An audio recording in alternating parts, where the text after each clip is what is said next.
کو چھپائے ہوئے تھے، انہوں نے صرف اس خطرے سے اسلام قبول کیا تھا کہ کہیں ان کے اوپر بھی کوئی کارروائی نہ ہو جائے۔ انہیں مسلمانوں کے درمیان رہنا تھا۔ مسلمان چونکہ دن بدن مضبوط ہوتے جا رہے تھے، مسلمانوں کی طاقت اور ان کے پاور میں اضافہ ہو رہا تھا، اور منافقوں کو ان کے درمیان رہنا تھا، اس لیے انہوں نے یہ حیلہ اور یہ بہانہ اور یہ پروپیگنڈا اور سازش رچی کہ ہم اسلام کو ظاہر کرتے ہیں، جس کی بنیاد پر انہیں اللہ رب العالمین جہنم میں سب سے نچلے حصے میں رکھے گا۔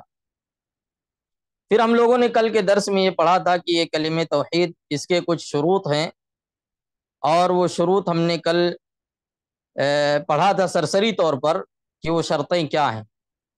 آج کے درس میں ہم دیکھتے ہیں کہ اللہ کے نبی صلی اللہ علیہ وسلم کی احادیث، چند احادیث کو شیخ محمد بن عبد الوہاب رحمہ اللہ علیہ نے ذکر کیا ہے۔ دیکھیے، کما قال النبی صلی اللہ علیہ وسلم من قال لا الہ الا اللہ مخلصا وفی روایت خالصا من قلبہ وفی روایت صادقا من قلبہ وفی حدیث آخر من قال لا الہ الا اللہ وکفر بما یعبد من دون اللہ، کہ اللہ کے نبی جناب محمد عربی صلی اللہ علیہ وسلم نے ارشاد فرمایا کہ جس شخص نے لا الہ الا اللہ اخلاص کے ساتھ کہا، خالص طور پر کہا، اور ایک روایت میں ہے کہ دل میں اس کے اخلاص ہونا چاہیے، خالصا من قلبہ، وفی روایت صادقا من قلبہ، سچے دل سے کہا، صرف زبان سے نہیں کہا بلکہ دل میں یقین بھی رکھتا ہے اس چیز کا، اس کلمے کے معانی کا، اس کے تفسیر کا، اور اس کے مفہوم کا، اور اس کے تقاضوں کا۔ اور ایک روایت میں اللہ کے نبی صلی اللہ علیہ وسلم نے فرمایا من قال لا الہ الا اللہ، جس نے کہا اللہ کے علاوہ کوئی معبود برحق نہیں، وکفر بما یعبد من دون اللہ، اور اللہ کو چھوڑ کر جس کی بھی عبادت ہو رہی ہے ان سب کا انکار کیا، ان سب کا کفر کیا۔ یہ احادیث آپ دیکھیے، اللہ کے نبی صلی اللہ علیہ وسلم نے صرف یہ نہیں کہا کہ جس نے لا الہ الا اللہ کہہ دی، بلکہ آپ نے یہ قید لگا دی، یہ شرط لگا دی، اور وہ شرط کیا لگائی؟ مخلصا من قلبہ، خالص دل سے کہا، دل سے تصدیق کرتے ہوئے، دل سے ایکسپٹ کرتے ہوئے، دل میں بھی اس کو جانتے ہوئے۔ آپ نے یہ نہیں کہا کہ صرف زبان سے کہہ دینا لا الہ الا اللہ یہ کافی ہے، اس لیے کہ زبان سے کہنے والے بہت لوگ ہیں۔ آپ دنیا میں دیکھیں کتنی ایسی قومیں ہیں جو زبان سے لا الہ الا اللہ کہتی ہیں، کتنی جماعتیں ہیں دنیا کے اندر جو صرف زبان سے لا الہ الا اللہ کہتے ہیں، نہ تو اس کا معنی جانتے ہیں، نہ تو اس کا میننگ جانتے ہیں، نہ تو اس کا مفہوم جانتے ہیں، نہ تو اس کا مراد جانتے ہیں، اور نہ ہی اس کلمے کا ڈیمانڈ اور تقاضا کیا ہے اس کو جانتے ہیں، لیکن زبان سے کہتے ہیں۔ یہی وجہ ہے کہ وہ ایمان کے اندر داخل نہیں ہے، یہی وجہ ہے کہ وہ مومن نہیں ہے۔ کیوں؟ کیونکہ یہ کلمہ زبان سے کہنے کے لیے تو منافقین بھی کہتے تھے، لیکن دل سے نہیں کہتے تھے، دل سے ان لوگوں نے اس کو تسلیم نہیں کیا تھا، دل سے وہ اس کلمے کو نہیں مانتے تھے۔ اور دوسری حدیث کے اندر اللہ کے نبی صلی اللہ علیہ وسلم نے کہا وَكَفَرَ بِمَا عُبِدَ مِن دُونِ اللَّهِ، ایک شرط آپ نے یہ لگائی، ایک قید یہ لگائی کہ اللہ کو چھوڑ کر جس کی بھی عبادت ہو رہی ہے سب کا انکار کرنا، سب کا کفر کرنا، سب کو ریجیکٹ کرنا، کسی ایک کو بھی، کوئی بھی ہو، کسی کی بھی عبادت کو تسلیم نہ کرنا، صرف اللہ کی عبادت۔ یہ بہت بڑی قید آپ نے لگائی، بہت بڑی شرط لگائی تھی۔ کیوں؟ کیونکہ بہت سے لوگوں کو آپ دیکھتے ہیں کہ وہ اللہ کی بھی عبادت کرتے ہیں، لا الہ الا اللہ بھی کہتے ہیں، لیکن قبروں کی عبادت نہیں چھوڑتے ہیں، قبر والوں کو بھی سجدہ کرتے ہیں، مردوں سے بھی دعائیں مانگتے ہیں، مردوں سے بھی فریادیں کرتے ہیں، مردوں کے سامنے بھی اپنی ضرورتیں رکھتے ہیں اور ان کو سمجھتے ہیں کہ یہ نفع نقصان کے مالک ہے. ایسے ہی ان سے تکلیف کے وقت ان کی طرف رجوع کرتے ہیں، جاتے ہیں ان کے پاس اور کہتے ہیں اے پیر، اے فلاں، اے فلاں، اے فلاں. بلکہ وہ پریشانی اور تکلیف میں بھی یا غوث فلاں یا فلاں کا نعرہ لگاتے ہیں. حالانکہ کفار مکہ جو اللہ کی عبادت نہیں کرتے تھے، مشرکین مکہ، وہ بھی جب تکلیف میں ہوتے تھے، پریشانی میں ہوتے تھے تو اپنے معبودوں کو بھول جاتے تھے. وہ اللہ کو پکارتے تھے، خالص اللہ کو پکارتے تھے. کشتی سمندر میں جب ہچکولے کھانے لگتی تھی اور انہیں نجات کا کوئی راستہ نظر نہیں آتا تھا تو وہ کیا کہتے تھے؟ اللہ رب العالمین کو پکارتے تھے، اللہ ہمیں نجات دے دے. رب العالمین جب انہیں نجات دے دیتا تھا تو پھر وہ شرک کرنے لگتے تھے. لیکن آج کے جو بت پرست لوگ ہیں، جو قبروں کی عبادت کرنے والے لوگ ہیں، جو اللہ کو چھوڑ کر دوسروں کو مشکل کشا سمجھتے ہیں، مشکلات کو دور کرنے والا سمجھتے ہیں، بیماریوں، تکلیفوں، پریشانیوں سے نجات دینے والا سمجھتے ہیں، وہ سخت سے سخت پریشانی میں بھی اللہ کو یاد نہیں کرتے. وہ غیروں کو پکارتے ہیں، ان کے سامنے اپنی ضرورتیں رکھتے ہیں، اپنی حاجتیں رکھتے ہیں، ان سے فریادیں کرتے ہیں، مانگتے ہیں ان سے. یہ ایسے لوگ ہیں جن کو یہ کلمہ کچھ بھی فائدہ دینے والا نہیں. کیوں؟ کیونکہ انہوں نے نبی صلی اللہ علیہ وسلم کی اس قید کو، اس شرط کو پورا نہیں کیا. کفر بما عبد من دون اللہ، اللہ کو چھوڑ کر جس کی بھی عبادت ہوتی ہے ان تمام معبودوں کا انکار کرنا ہے. انہوں نے اس کا انکار نہیں کیا ہے. کیسے انکار کیا ہے؟ لا الہ الا اللہ کہہ رہے ہیں، عبادت دوسروں کی بھی کر رہے ہیں، دوسروں کو بھی اللہ کو چھوڑ کر کے دوسرے لوگوں کو بھی مانتے ہیں کہ یہ پریشانی دور کر سکتے ہیں، یہ مصیبت ٹال سکتے ہیں، یہ پریشانی ٹال سکتے ہیں. جا جا کر کے قبروں پر، مزاروں پر، درگاہوں پر، آستانوں پر جا جا کر کے اپنی فریادیں کرتے ہیں، وہاں جا کر کے اپنی مرادیں مانگتے ہیں، وہاں جا کر کے ان کے سامنے سجدے کرتے ہیں، ان سے امیدیں لگائے ہوئے ہیں. تو ایسے لوگوں کو یہ کلمہ کوئی فائدہ دینے والا نہیں ہے. ایسے لوگوں کو یہ کلمہ کچھ بھی فائدہ نہیں دے گا. ہؤلاء لا تنفعهم لا الہ الا اللہ. اللہ نے فرمایا کہ اللہ کے نبی صلی اللہ علیہ وسلم نے فرمایا کہ جو لوگ اس قید کو نہیں مانتے ہیں، شیخ رحمہ اللہ علیہ کی اس عبارت کی تفسیر کرتے ہوئے شیخ صالح نے کیا کہا؟ ہؤلاء لا تنفعهم لا الہ الا اللہ. یہ ایسے لوگ ہیں جن کو یہ کلمہ لا الہ الا اللہ کچھ بھی فائدہ نہیں دے گا. اس کے بعد شیخ رحمہ اللہ علیہ فرماتے ہیں الی غیر ذلک من الاحادیث الدالہ علی جہالت اکثر الناس بہذہ الشہادہ. اس کے علاوہ اور بھی احادیث ہیں جو احادیث اس کلمے کی جہالت پر لوگوں کے دلالت کر رہی ہیں کہ لوگوں کو اس کلمے کا معنی نہیں معلوم. لوگ اس کلمے سے جاہل ہیں، انہیں اس کلمے کا پتہ نہیں ہے، اس کلمے کا اندازہ ان کو نہیں ہے. اور یہ گواہی جو دے رہے ہیں، اس گواہی کا نہ تو انہیں معنی معلوم ہے، نہ تو اس کا مفہوم معلوم ہے، اور نہ ہی اس گواہی کا مطلب اور مراد کیا ہے وہ بھی نہیں معلوم ہے. کہہ رہے ہیں کہ آپ دیکھیے کہ شیخ صالح فوزان حفظہ اللہ اس کی تفسیر کرتے ہوئے کہتے ہیں، اس کی شرح کرتے ہوئے کہ اکثر الناس یجہلون ہذہ الشہادہ. بہت سے لوگوں کو آپ دیکھیں گے کہ وہ اس شہادت، اس گواہی کے معانی کو نہیں سمجھتے، اس سے جاہل ہیں، انہیں علم نہیں ہے، انہیں علم نہیں ہے اس چیز کا. وہ کیا سوچتے ہیں کہ صرف زبان سے یہ کلمہ کہہ دینا یہ کافی ہے، ہم نے زبان سے اس کلمے کو ادا کر دیا، یہی کافی ہے. اسی کو کہتے ہیں شہادت، اسی کو کہتے ہیں لا الہ الا اللہ محمد الرسول اللہ کی گواہی دینا، بس یہی کافی ہے. بلکہ کہتے ہیں کہ بہت سے ایسے علماء ہیں جو اس کلمے کا مفہوم، اس کا معنی، اس کا مراد، اس کا میننگ، اس کا ڈیمانڈ نہیں جانتے.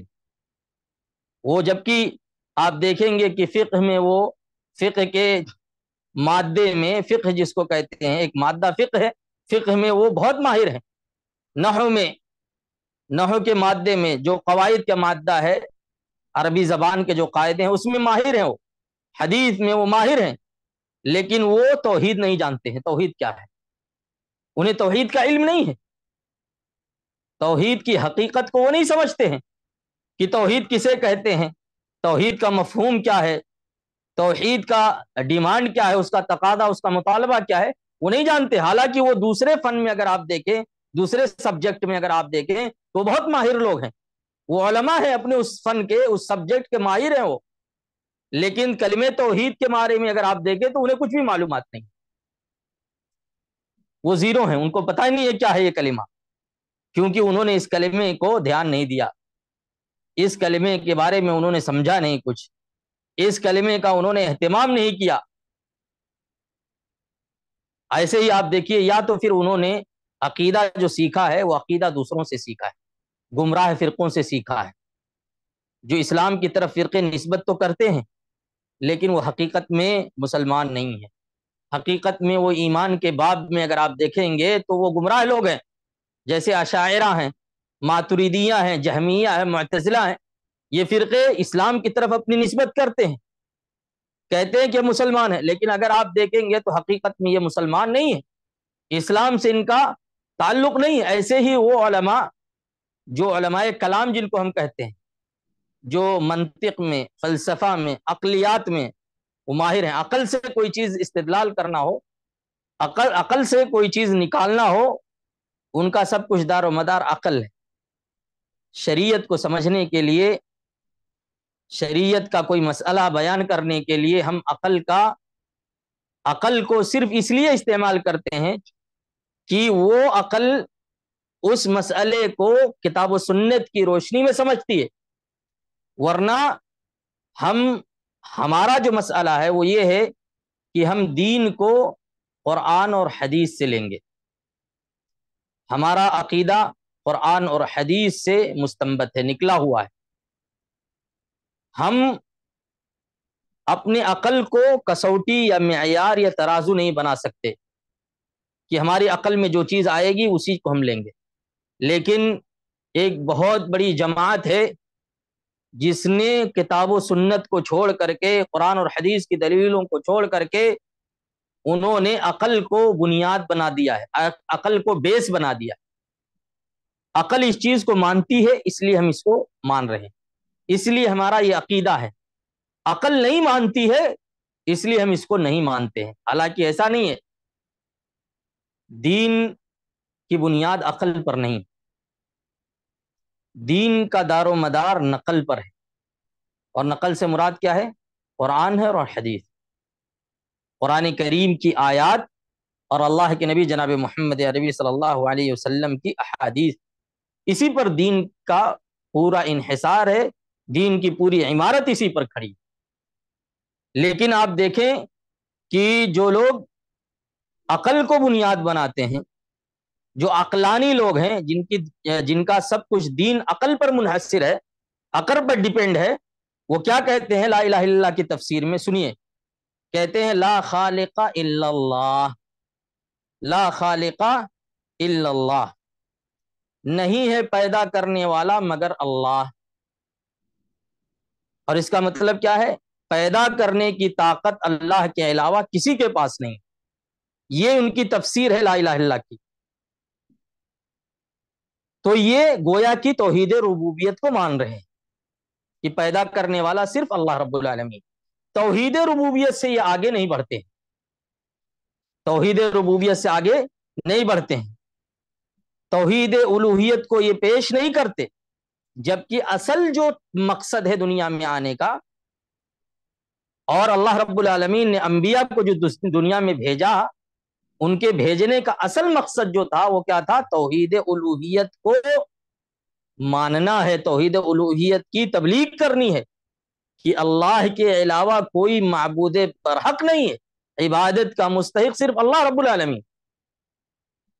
یہ اصل مطلوب اور مقصود، یہ ٹارگٹ اصل ہے کہ بندہ توحید الوہیت کو مانے، توحید ربوبیت۔ اور یہ جتنے فرقے ہیں، علماء کلام جن کو کہتے ہیں، جن کی پوری جن کی پوری کوشش یہ ہوتی ہے کہ یہ سب کچھ عقل سے نکالیں، عقل کی کسوٹی پہ رکھ کر کے، عقل کے ترازو پہ رکھ کر کے ساری چیزوں کو یہ تولتے ہیں۔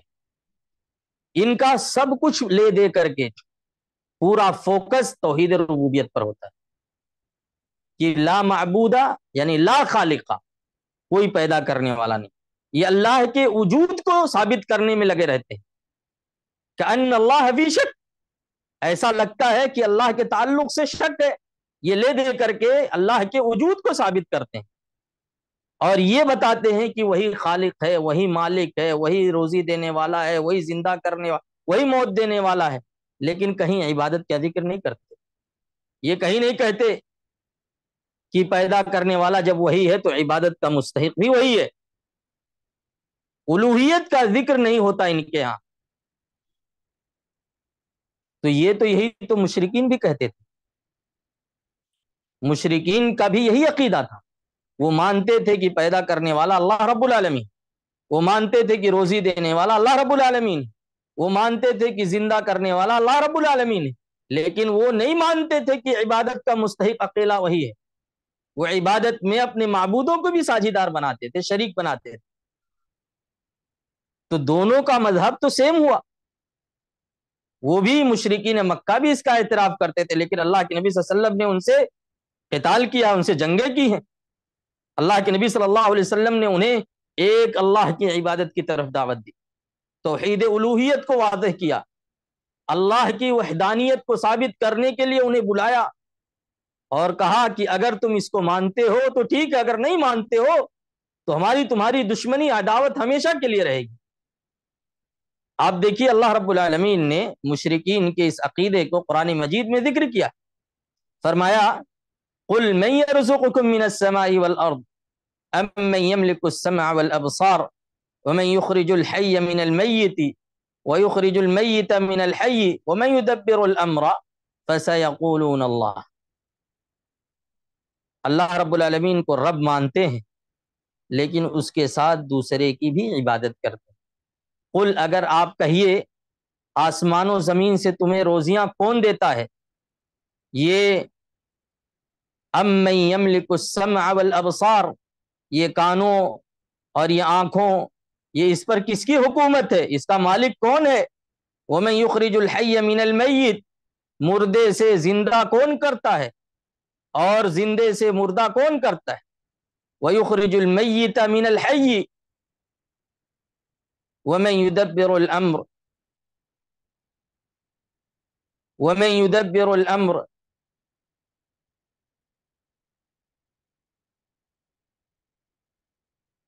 ومن یدبر الامر، اور یہ معاملات کون چلا رہا ہے، یہ تدبیر کون کر رہا ہے، یہ نظام جو کائنات کا چل رہا ہے اس کا چلانے والا کون ہے؟ فَسَيَقُولُونَ اللَّهُ، عن قریب یہ مشرکین کیا کہیں گے، جواب میں کیا دیں گے کہ اللہ رب العالمین، یہ سب کچھ کرنے والا اللہ رب العالمین۔ یثبتون الرب، اللہ کو ثابت کرتے ہیں، اللہ کو مانتے ہیں، لیکن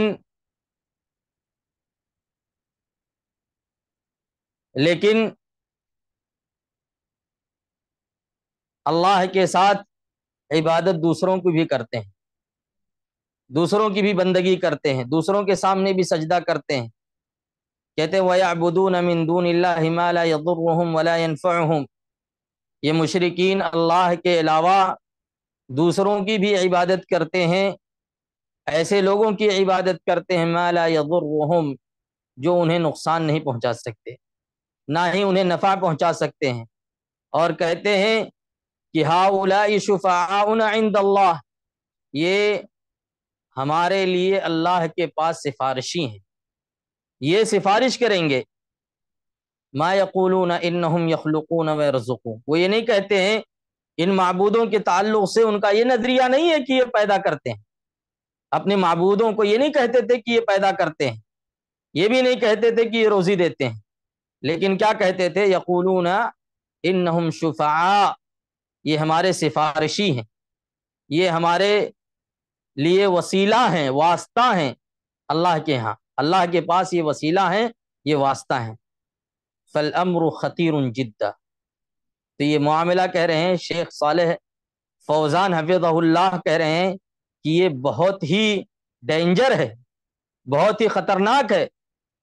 فَهُنَاكَ لُبْسٌ كَثِيرٌ فِي هَذَا الْأَمْرِ، کیونکہ یہاں بہت سے لوگ ڈاؤٹ فل ہیں، شک میں مبتلا ہو جائیں گے اس معاملے کو لے کر کے. بہت سے لوگ ڈاؤٹ ہیں، شک میں ہیں، اور بہت سے لوگ اسی ڈاؤٹ کو لے کر کے گمراہی میں بھی ہیں. اور وہ گمراہی کیسی ہے؟ الذی یخلص التوحید، جو آدمی توحید کو خالص مانتا ہے، خالص توحید کو مانتا ہے، لا الہ الا اللہ کے جو معانی ہیں اس معنی کو بیان کرتا ہے، اس معنی کو مانتا ہے، اس کی تفسیر کو مانتا ہے، اس کی میننگ کو مانتا ہے. یقولون، اس کے تعلق سے یہ کیا کہیں گے؟ دیکھیے کیا ڈاؤٹ ڈالیں گے لوگوں کے ذہن و دماغ میں، یہ شوشہ ڈالیں گے کہ ھذا یکفر المسلمین، یہ مسلمان کو کافر کہہ رہا ہے. وہ آدمی مان رہا ہے کہ رب العالمین ہی رب ہے، اللہ رب العالمین پیدا کرنے والا ہے، اللہ رب العالمین روزی دینے والا ہے، اللہ رب العالمین موت دینے والا ہے، زندگی دینے والا ہے. وہ سب کچھ بندہ مان رہا ہے اللہ کو، لیکن پھر بھی یہ کیا ہے؟ اس کو کافر کہہ رہا ہے. کون کافر کہہ رہا ہے؟ موحد جو لوگ ہیں، جو توحید کو ماننے والے لوگ ہیں، جن کو حقیقت میں کلمہ توحید کا معنی، اس کا مفہوم معلوم ہے، اس کا ڈیمانڈ معلوم ہے. لیکن نحن نبرأ الی اللہ من الذین یکفرون المشرکین یکفرون المسلمین، ہم تو بری ہیں، ہم کسی بھی مسلمان کو کافر نہیں مانتے، ہم کسی مسلمان کو کافر نہیں کہتے. ہم کافر اسی کو کہتے ہیں جس کو اللہ اور اس کے رسول نے کافر کہا ہے. اس لیے کہ توحید کا ماننے والا، کلمہ توحید لا الہ الا اللہ کا صحیح میننگ سمجھنے والا، اس کلمے کی حقیقت کو جاننے والا، کسی بھی مسلمان کو کافر نہیں کہہ سکتا، کسی کی بھی تکفیر نہیں کرے گا، سوائے اس کے جس کو اللہ اور اس کے رسول نے کافر کہا ہے. اور جس کو اللہ اور اس کے رسول نے کافر کہا ہے اس کو ہم کافر کہتے ہیں، اس میں کوئی شک نہیں. اس کے کفر میں اگر شک ہے تو ہمارے ایمان میں بھی شک ہے، کیونکہ اللہ جس کو کافر کہے اگر ہم اس کو کافر نہ مانے تو پھر ہمارا ایمان کہاں ہے؟ تو کہہ رہے ہیں کہ یہ بہت بڑا شک اور ڈاؤٹ ڈالتے ہیں اس کے ذریعے سے لوگوں کے ذہن و دماغ میں کہ یہ توحید کا دعویٰ کرنے والے جو لوگ ہیں وہ مسلمانوں کو کافر کہتے ہیں، مسلمانوں کو کافر کہتے ہیں. حالانکہ ایسا نہیں ہے. موحد بندہ، اللہ کی توحید کو حقیقت میں ماننے والا بندہ کسی بھی مسلمان کو کافر نہیں کہہ سکتا. وہ اسی کو کافر کہے گا جس کو اللہ اور اس کے رسول نے کافر کہا ہے. فالذی لا یحقق لا الہ الا اللہ، تو جو آدمی لا الہ الا اللہ کو صحیح طور پہ نہیں مانتا، لا الہ الا اللہ کے میننگ کو نہیں سمجھتا، لا الہ الا اللہ کے تقاضوں کو، اس کے ڈیمانڈ کو پورا نہیں کرتا، قد کفرہ اللہ ورسولہ، اللہ اور اس کے رسول نے اس کو کافر کہا ہے. قد کفرہ اللہ ورسولہ، اللہ اور اس کے رسول نے اس کو کافر کہا ہے. جب اللہ اور اس کے رسول نے اس کو کافر کہا ہے تو ہم بھی اس کو کافر کہتے ہیں. سمجھ رہے ہیں کہ یہ کلمہ کہنے والا صرف زبان سے اگر کہہ رہا ہے، غیر اللہ کی عبادت کر رہا ہے، غیروں کے سامنے سجدہ کر رہا ہے، غیروں سے مدد مانگ رہا ہے، غیروں کے کو مشکل کشا سمجھ رہا ہے، تو اللہ اور اس کے رسول نے اس کو کافر کہا ہے، تو ہم بھی اس کو کافر کہتے ہیں. ہم کسی مسلمان کو کافر تھوڑی کہتے ہیں. ایسے ہی کہہ رہے ہیں فَعْلَمْ أَنَّ هَذِهِ الْكَلِمَةِ نَفْيٌ وَإِثْبَاتٌ. شیخ محمد بن عبد الوہاب رحمہ اللہ علیہ کہتے ہیں کہ جان لو کہ یہ کلمہ انکار اور اثبات کو شامل ہے. انکار اور اثبات کو شامل ہے. انکار کیا ہے؟ انکار ہر معبود جس کی عبادت ہو رہی ہے اللہ کو چھوڑ کر، اس کا انکار کرنا ہے. پہلا جز اس کا انکار ہی ہے، نفی ہے، جس کو نفی کہتے ہیں. اور دوسرا جز، اس کے دو رکن ہوئے، پہلا رکن نفی ہے اور دوسرا اثبات ہے. لا الہ الا اللہ کے کتنے ارکان ہوئے، کتنے پلر ہیں؟ دو پلر ہیں. ایک پلر کیا ہے؟ نفی ہے، اور دوسرا اثبات ہے. نفی کیا ہے؟ لا کے ذریعے سے اللہ کو چھوڑ کر جتنی بھی لوگوں کی عبادت ہو رہی ہے سب کا انکار کرنا، اور اللہ کے ذریعے سے استثناء یعنی ثابت کرنا ہے کہ صرف اللہ رب العالمین ہی عبادت کا مستحق ہے، اللہ کے علاوہ کوئی بھی عبادت کا حقدار اور مستحق نہیں ہے۔ جیسا کہ اللہ رب العالمین نے کہا فَمَن يَكْفُرْ بِالطَّاغُوتِ وَيُؤْمِن بِاللَّهِ، جس نے طاغوت کا انکار کیا، یکفر بالطاغوت، طاغوت کا انکار کیا، اور طاغوت میں نے کہا اللہ کو چھوڑ کر جس کی بھی عبادت ہو رہی ہے وہ سب طاغوت ہیں۔ وَيُؤْمِن بِاللَّهِ، صرف طاغوت کے انکار پر اللہ رب العالمین نے اکتفا نہیں کیا، اللہ نے صرف یہ نہیں کہا کہ جس نے طاغوت کا انکار کر دیا وہ مومن ہو گیا، آگے اللہ نے کیا کہا وَيُؤْمِن بِاللَّهِ، اور اللہ رب العالمین پر ایمان لائے۔ دونوں ایک دوسرے کو شامل ہیں، یہ دونوں چیزیں ایک دوسرے کو شامل ہیں، نفی اور اثبات۔ جب تک یہ دونوں چیزیں نہیں پائی جائیں گی تب تک کلمہ توحید کا حقیقت میں پایا جانا ممکن نہیں، یہ دونوں چیزیں پائی جانی چاہیے۔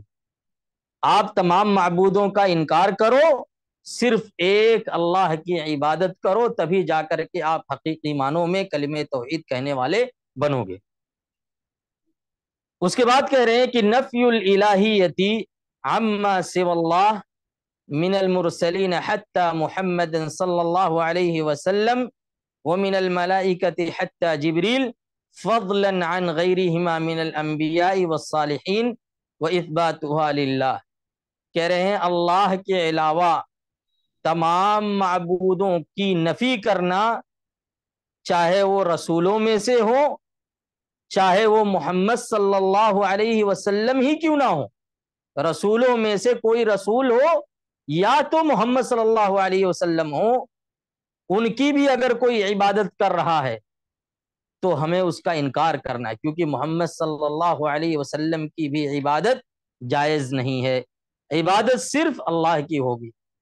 فرشتوں میں سے اگر کوئی افضل ترین فرشتہ جبریل کی بھی عبادت کر رہا ہے تو بھی ہم اس کی عبادت کا انکار کریں گے اور کہیں گے یہ کفر ہے، یہ کفر ہے۔ فضلا عن غیرہما، جائے کہ کوئی ان کو چھوڑ کر کے، نبی صلی اللہ علیہ وسلم کو چھوڑ کر کے، فرشتوں میں سے جبریل کو چھوڑ کر کے کسی اور نبی کی عبادت کر رہا ہو، جب ان کی عبادت کا انکار کیا گیا ہے تو کسی اور کی عبادت اگر ہو رہی ہو تو بدرجہ اولا یہ زیادہ مناسب ہے کہ وہ بھی کیا ہے، کفر ہے، وہ بھی اس کا بھی انکار کرنا ضروری ہے۔ فضلا عن غیرہما من الانبیاء، اور عبادت صرف کس کی ثابت کی جائے گی؟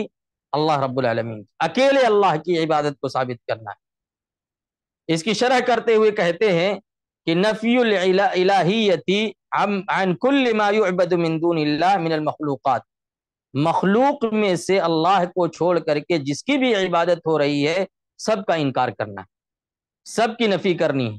وَلَوْ كَانَ مِنْ أَصْلَحِ الصَّالِحِينَ، گرچہ وہ سب سے نیک ہی کیوں نہ ہو، سب سے نیک انسان کی عبادت کیوں نہ ہو رہی ہو تو بھی اس کا انکار کرنا ہے۔ نبی صلی اللہ علیہ وسلم سے نیک کوئی آیا ہے اس دنیا میں؟ آپ سے نیک کوئی نہیں آیا۔ سب سے نیک انسان اگر کوئی دنیا میں آیا تو محمد صلی اللہ علیہ وسلم ہے، اور فرشتوں میں سب سے بہتر اگر کوئی ہے تو جبریل امین ہے۔ اس کے باوجود بھی اگر کوئی شخص جبریل علیہ السلام کی یا اللہ کے نبی جناب محمد عربی صلی اللہ علیہ وسلم کی عبادت کرتا ہے تو اس کا بھی انکار کرنا ہے، وہ بھی مشرک ہے، وہ بھی ہمیشہ ہمیں جہنم میں رہے گا، کیونکہ اللہ رب العالمین اپنے ساتھ کسی کی شراکت کو، پارٹنرشپ کو، ساجھیداری کو پسند نہیں کرتا، چاہے کوئی فرشتہ ہی کیوں نہ ہو، چاہے کوئی نبی کیوں نہ ہو، چاہے کوئی نیک انسان کیوں نہ ہو، چاہے درخت، پتھر یا معبود یا صنم یا کوئی بھی ہو، اللہ رب العالمین اپنی عبادت میں کسی کی بھی عبادت کو پسند نہیں کرتا، کسی اور کی عبادت کو، کسی اور کی ساجھیداری کو، پارٹنرشپ کو، شراکت کو، کہ اس کے ساتھ کوئی اور مل جائے، یہ قطعاً اللہ کو پسند نہیں۔ ولا یشرک بعبادتی ربہ احدا، اسی لیے کہا اللہ رب العالمین نے کہ اس کی عبادت میں، اپنے رب کی عبادت میں کسی اور کو شریک نہیں کرنا ہے، کسی کو بھی شریک نہیں کرنا۔ اللہ نے کہا احدن، یہ عام ہے، کسی کو بھی آپ شریک نہیں کر سکتے، چاہے نبی ہو، ولی ہو، فرشتہ ہو، یا کوئی انسان ہو، نیک ہو، بد ہو، کوئی بھی ہو، آپ اللہ کی عبادت میں کسی کو بھی ساجھیدار نہیں بنا سکتے، کسی اور کو پارٹنر نہیں بنا سکتے۔ اگر آپ پارٹنر بنا رہے ہو تو آپ شرک کر رہے ہو، اور شرک کو اللہ رب العالمین کسی صورت میں معاف نہیں کرے۔ انہ من یشرک باللہ فقد حرم اللہ علیہ الجنہ، جو اللہ کے ساتھ کسی کو ساجھیدار بناتا ہے، اللہ رب العالمین اس پر جنت کو حرام کر دیتا ہے، وہ جنت میں نہیں جائے گا، اس کا ٹھکانہ جہنم ہے، وہ جہنم کے اندر ہمیشہ ہمیشہ رہے گا۔ وَمَأْوَاهُ النَّارُ، اس کا ٹھکانہ جہنم ہے۔ ایسے ہی اللہ رب العالمین نے شرک کے تعلق سے انبیاء کو کہا تھا لَإِنْ أَشْرَكُوا لَحَبِطَ عَنْهُمْ مَا كَانُوا يَعْمَلُونَ، اگر انبیاء بھی شرک کریں گے تو ان کا سارا عمل اللہ رب العالمین ضائع اور برباد کر دے گا۔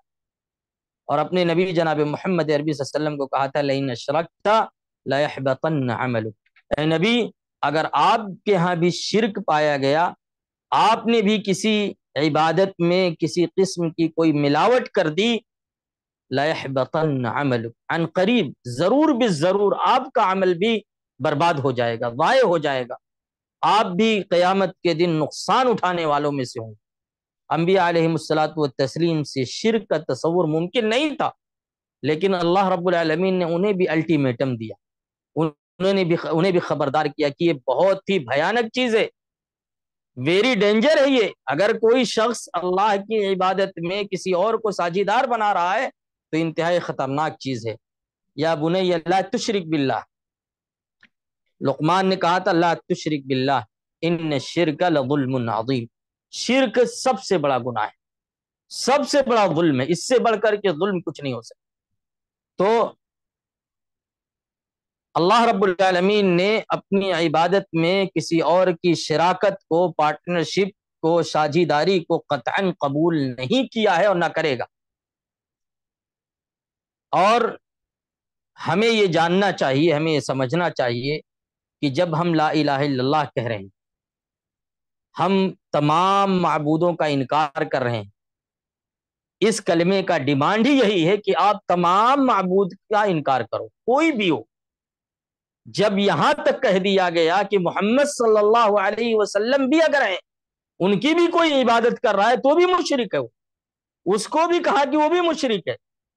فرشتوں میں سب سے افضل فرشتہ جبرائیل ہے، اگر کوئی شخص جبرائیل کی عبادت کر رہا ہے تو پھر یہ لوگ جو قبروں میں سوئے ہوئے نہ جانے کون لوگ ہیں ان کی عبادت کر رہے ہیں، ان سے دعائیں مانگ رہے ہیں، ان کے سامنے فریادیں کر رہے ہیں، وہاں جا کر کے عورتیں اولادیں مانگتی ہیں، یہ کیا ہے؟ اس سے بڑا شرک اور کچھ نہیں ہو سکتا، اس سے بڑا شرک اور کچھ نہیں ہو سکتا۔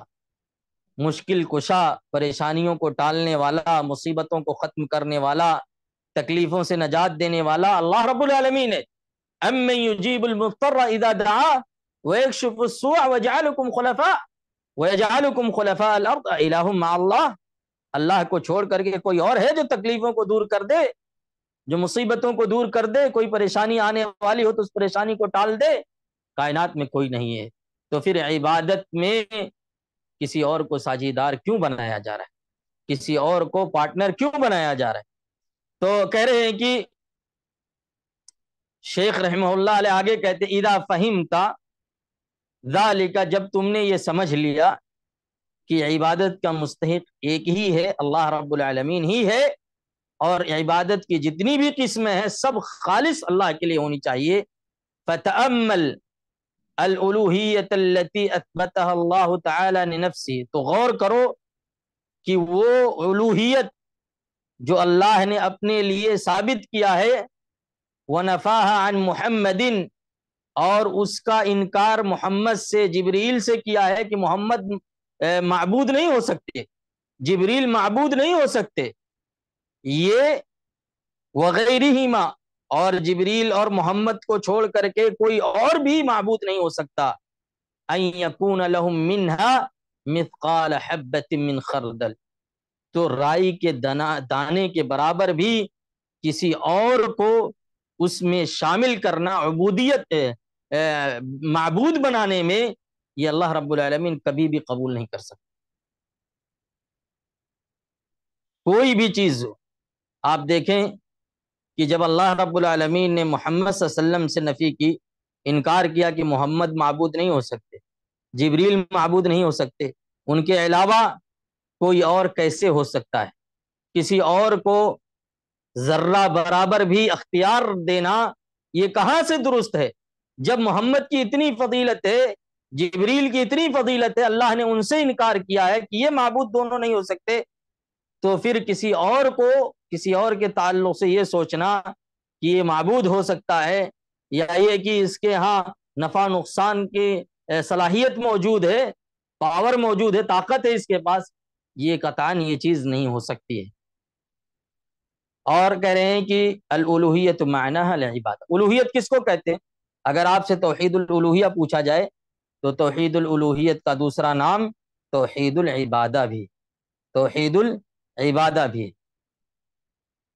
ومن هنا غلط کثیر فی تفسیر لا الہ الا اللہ، یہاں آپ دیکھیں لا الہ الا اللہ کی تفسیر میں بہت سے لوگوں نے غلطی کی، بہت سی جماعتوں نے، بہت سے فرقوں نے غلطی کی ہے، اور اس کی وہ تفسیر کی ہے، وہ معنی بیان کیا ہے جو معنی صحیح نہیں ہے، معنی باطل ہے، معنی غلط ہے. آپ یہاں سے آگے انشاءاللہ ہم لوگ پڑھیں گے باطل تفسیر کرنے والے، توحید کا جو غلط تفسیر کرتے ہیں، توحید کا جو غلط میننگ اور مفہوم بیان کرتے ہیں، وہ کون سے فرقے ہیں. جیسے آپ دیکھیے صوفیہ کے ہاں توحید کا معنی کیا ہے، ایسے ہی اہل الکلام کے یہاں یا دیگر فرقے جو ہیں جو جن کا ڈیپینڈ عقل پر ہے، ان کے ہاں لا الہ الا اللہ کا معنی، اس کا مفہوم کیا ہے. یا اور بھی جو فرقے ہیں، جہمیہ ہے، معتزلہ ہے، اخوانی ہیں، جماعت اسلامی کے لوگ ہیں، جماعت الاخوان جن کو کہتے ہیں، اخوانیوں کے ہاں لا الہ الا اللہ کا معنی کیا ہے. اور اہل السنہ والجماعہ، ابھی تک تو ہم نے پڑھا اہل السنہ والجماعہ کے ہاں لا الہ کی تفسیر کیا ہے، لا الہ کا معنی کیا ہے، لا معبود بحق الا اللہ، معبود برحق صرف ایک ہی ہے، عبادت کا مستحق اللہ ہے، اس کے علاوہ کوئی نہیں ہے. لا معبود بحق الا اللہ، یہ اہل توحید کے ہاں، اہل السنہ والجماعہ کے ہاں، اہل الحدیث کے ہاں، فرقہ ناجیہ کے ہاں، طائفہ منصورہ کے ہاں یہ تعریف ہے لا الہ الا اللہ کی، کہ معبود برحق کوئی نہیں ہے مگر اللہ رب العالمین، وہی حقیقت میں معبود ہے اور اسی کی عبادت ہونی چاہیے. بس آج کے درس میں یہیں تک اکتفا کرتے ہیں. اگر کسی کے پاس کوئی سوال ہو تو سوال کر سکتے ہیں.